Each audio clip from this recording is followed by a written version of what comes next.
Cool. So you can do your intro.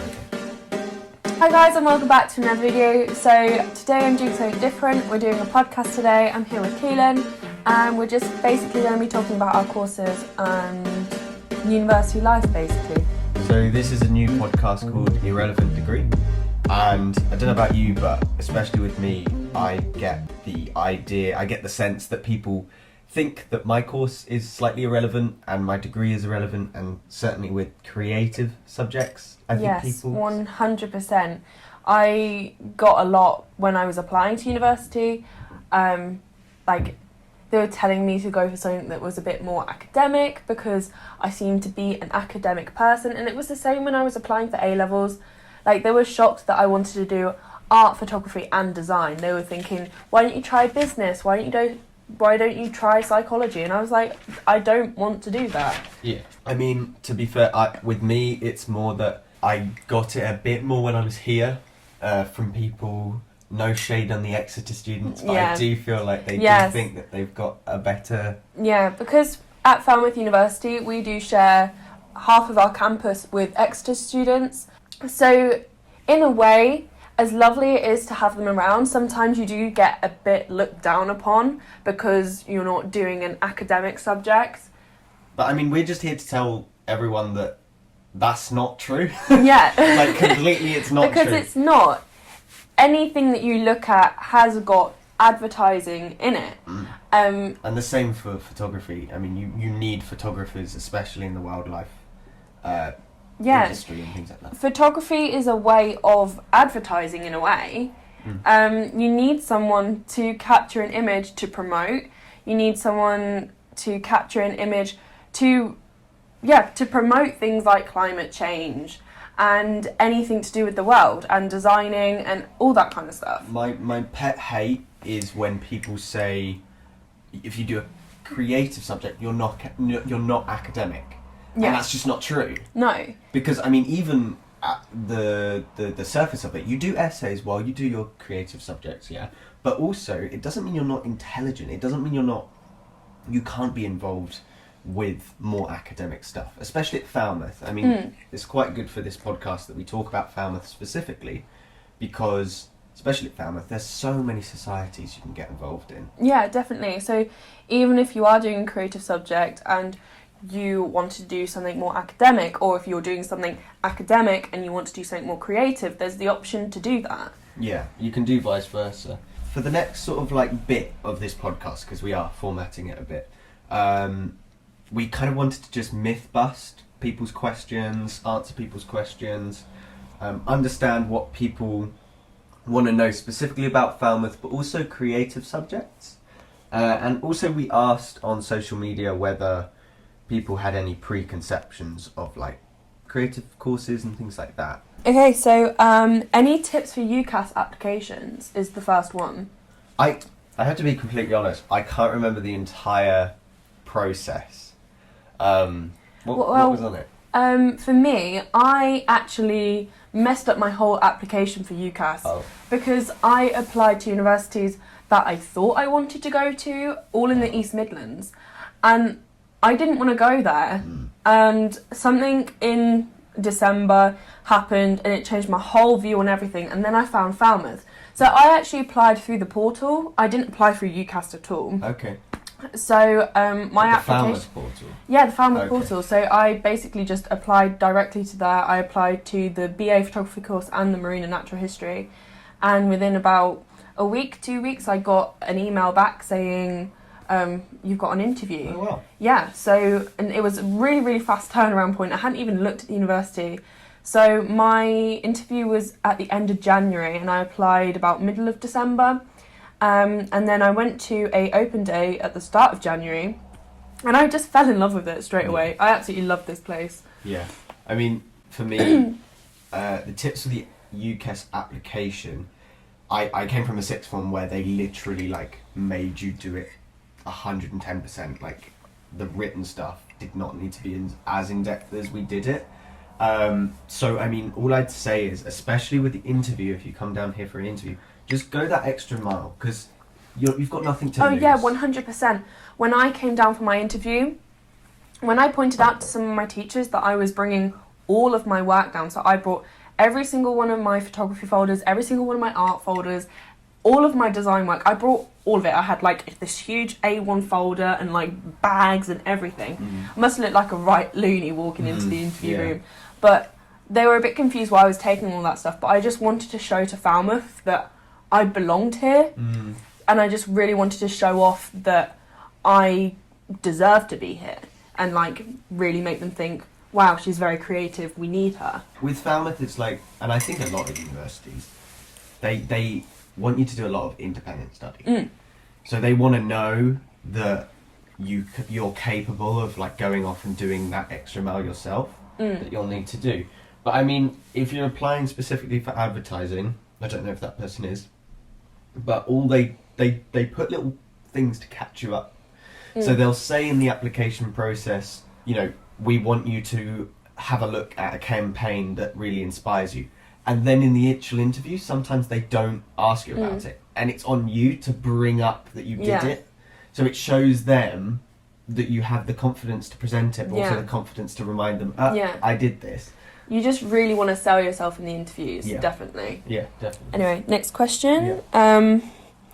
What has been the most challenging thing for you about your course?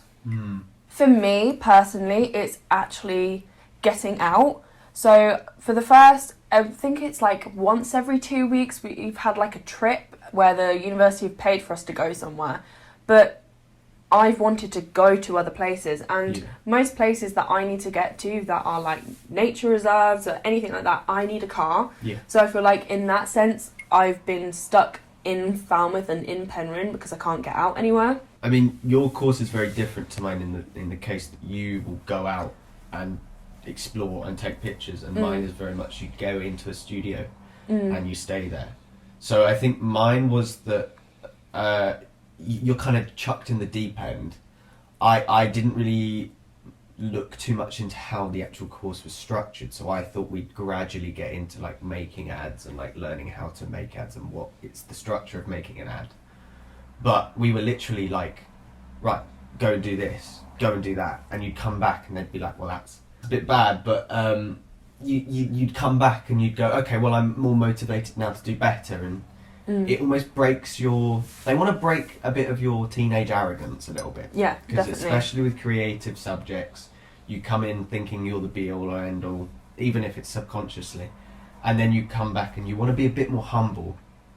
So I think that's one of the hardest parts for me, was like working with people, getting the best out of others, getting the best out of me.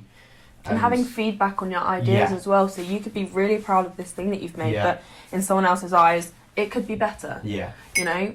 I think that's a really big thing, actually, because I've had a couple of things where I think it's really, really good, but the actual lecturer said, that's not it. Yeah. And you have to learn to what I was told it's called is killing your baby, which is your idea. Your idea is the baby, and sometimes you have to kill your baby. Oh my god, imagine that being like an actual thing in life. Sometimes you have to kill your baby. We've just got the title of this podcast today. Sometimes you just have to kill your baby. I hope that answered the question. Would you say it's a lonely place at times? Falmouth? Yeah. I think I've not particularly been lonely, but that's probably because I don't spend a lot of time in my room. Yeah. I think, I'm guessing this person comes from like London or something, because like when you come from a big city, I mean, I'm not from a big city, but I'm from a city, and it's a little bit daunting thinking you're going to go to the bottom of the earth and you're going to like be disconnected from everything. It's just not like that. I feel like instantly you think of Cornwall and you think of the seaside, you think of like rural areas where there's not a lot of signal, not a lot of Wi-Fi, and you think you can't get anywhere, the transport's rubbish, it's just hills, and it's not like that at all. I actually feel like I'm more social here than I am back home. Yes, definitely. Because where I'm from a very tiny town, and here I've got access to go to a big city, I've got access to going to Falmouth, even though we are in actual Penryn. And the trains are cheap as well to get around. And then, like, buses are much cheaper than back home. like to get up a hill, it was like £4. Yeah, I mean, for me, it's about the same price for the buses. I think that might be something to do with university towns. They tend to be quite similar. I think if there wasn't a uni here, it would be very lonely. It would be very disconnected part of the world. But because there's a uni here, because Falmouth and Exeter are here, it has brought the entire area to the modern world. Yeah. And you can get to Exeter, you can get to Plymouth, you can get to St Ives, you can get to Penzance really easily. But even just going out to the pub with some friends is great. And there's loads of things to do down here. You just have to have a look for them. I mean, social-wise, you've got your pubs, you've got your clubs, you've got coffee shops, all that kind of stuff. You've got the beach. Yeah. I mean, beach barbecues. We've not had a chance to do one yet, but we've been to the beach a couple times, which is really nice. But you're just like... I've been saying this a lot, actually. In the summer especially, being near a beach is so good for anything from like just something to do for free, or even if you needed to just go for a walk for your own sake and your own mental health. Yeah, and you can just go down by yourself, and it's really easy to get to. Yeah. So last question, how do you deal with the distance from home? So me and you are from a very similar area. Yeah. We're about an hour away from each other, but horizontally. So we're basically on like a dead straight line. So I'm from near Northampton. Yeah. And then I'm from like Cambridge. So that is about an hour away from each other. And that's quite like, if you don't know where that is, that's like... It's like East Midlands. Yeah, and it's like an hour from London. And then for us to get down here, it's about 6-7 hours. Yeah. So we're 6 quite hours far. on a good day. Yeah. We're quite far, so that's why this question's quite good for us. For me, I'm quite an independent person, and that doesn't mean I don't miss my family or anything. I do, but I think that's natural for everybody going to university. But dealing with the distance is more of a financial thing for me. Yeah. Because you have to go home and you have to come back, Yes, and you want to go home as well. 100%, yeah. So for me, it was really important that I got the rail card and got cheap train tickets home, which are about £30 each way. For you, you've been up and down with your parents a bit. Yeah, so my dad actually drove down here to come pick me up and take me back home, which was a lot for him to ask for, but I think when it was getting close to me coming home, I just really wanted to come home. Like, I love being here and I love being independent. I've got so much more independence down here. Yeah. I can just go out and do whatever I want, whenever I want. I don't have to say, I'm going here, I'm going to be back at this time. And like, that's what I love about being down here. But sometimes it is kind of a bit like, I just want to go home and have a hug from my mum. Yeah. Like, as much as she calls me every single day, and sometimes it gets on my nerves, sometimes it's nice, but like, sometimes I just want to go home and just give her a hug. And sometimes the distance for that is a little bit tricky because it's so far away, and the money. I think if it was cheaper to go home, would have gone home a little bit more than I have done, because I've only gone home once since being here. Just a thought on that. I think, because in the summer before coming here, I heard so many stories from like parents and then their parents saying, oh, well, you were coming home every weekend, so what was the point in you going? And I think being this far away is actually quite good. It's almost a barrier to stop you keep going back and home, and it gives you your own independence and to build your own life up. Yeah, definitely. And I feel like it makes the time that you go home for more special as well. Yeah. I feel like it brings you more into adulthood, because when you're older and you have a job and you have a family, you're not going to be seeing your parents and your brothers and sisters like all the time. So it kind of eases you into that section of your life where you're not going to be seeing your family all the time. Yeah. And Falmouth specifically has a lot of international routes. I don't mean international students coming here, although there is a few. There's a lot of international students, especially on my course. Yeah. But I think in terms of where people go afterwards, so I used to work in an art gallery, and we had about 5 artists who went to Falmouth University, and they were all from Finland, America, Canada, but it gives you that hub to go to Falmouth University and then shoots you off in another direction, and it gets you used to not being at home. Yeah. So finally, we wanted to do a bit of our thoughts on Falmouth without any questions. Well, for me, it's the only course in Europe. So Yes. it's kind of like, if you want to be on this course, you have no choice. Yeah. But I love it here. I love Falmouth. I think it's a really pretty town. And I like how quiet it is. Yeah. But it also is not quiet at the same time. Yeah. It's like you can get the noisy bits when you want them. Yeah. And the fact that you can go to house parties instead of always going to a club is so much nicer, I think. Yes, definitely. But what's the most memorable thing that's happened like this first semester to you? The most memorable thing? You see, I got loads of memorable things. Like, obviously, the fact that we literally went to Alicante.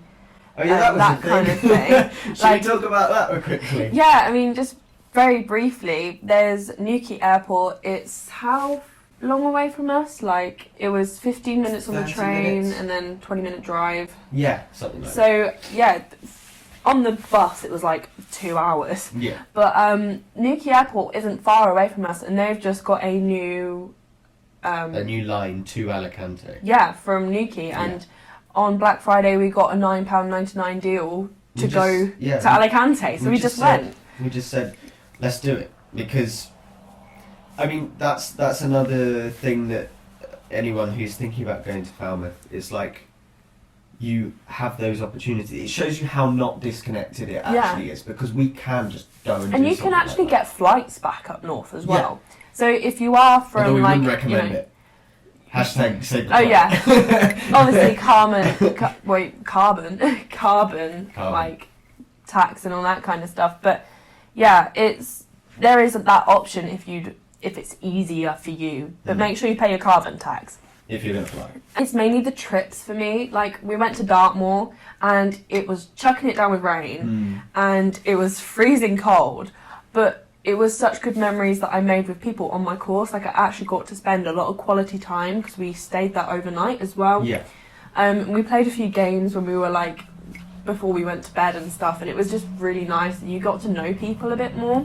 So that's something I think was quite memorable for me. I think memorable for me was, yes, the Alicante trip, but also in terms of the first semester, feeling professional, getting professional work done, feeling like I can actually do, proving to myself I can do the work, meeting all the people in the flat, making some lifelong friendships and stuff like that. And I mean, to be completely honest, you will have friends in the first semester, second semester or first year that you might not talk to after the second year.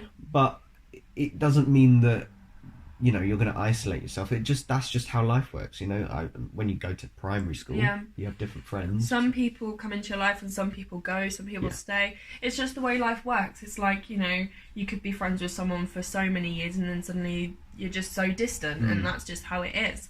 But because of how social it is around here, and especially with the creative side of it, it's about making connections as well. Yes. So if you make connections with people on other courses, you then allow yourself to help other people. So like your friend illustrator, you collabed to make an advert. I can collab with you if you need me to take any photos of anything, and that's something that's also really good about being at a creatives like arts university. I think prospective students always really want to collab straight away, and it's important that you don't do it straight away because you do want to work on your own skills. But when it does happen, it is really fun because you can specialize in your area and get it done. I mean, for like the film school side of things, if you're applying to film and stuff, that straight away you will be working with other people. But in terms of our courses, I also think it means that like you're then better at working in teams and you don't take all the responsibility for yourself. So you don't think, right, I'm an artist, I'm this, I'm that, and you try and do it all yourself, and you think that yours is the best because you've done it all yourself, but then in real life that's not how it works. Do you know what they say about that? What? Sometimes you've got to kill your baby. That's another baby gone. We've killed about 5 babies on this. So anyway, that's the format. That's what we're going to be doing for the next couple of weeks now to trial it out, this podcast. Answering questions for the next probably couple of months, because while people are applying to uni, we'll be answering their questions about what Falmouth is about. But also, I think as we go on, we'll get a bit more real, a bit more talking about some stuff in our lives, bits more stuff about what's happening currently. Yeah. Maybe even stuff that isn't about university, just something that's completely random that we just want to talk about. Yeah. I think we do want to focus more on the idea of like tackling the perception of what is an irrelevant course. Because I hope we've made it clear that it is what we do is not irrelevant, because there is an industry. Not. And what you're applying for, wherever it is, whatever it is, don't let anyone convince you that it is irrelevant, because it isn't. Because there's a reason why it's a course. There's a reason why there's a job out there for that. Yeah. You know? They wouldn't teach you. There wouldn't be a course out there if it was irrelevant, because there wouldn't be enough people doing it. There wouldn't be enough demand. Yeah, definitely. So, yeah, okay. Well, thank you for listening, and we'll be back next week with some more irrelevant degree.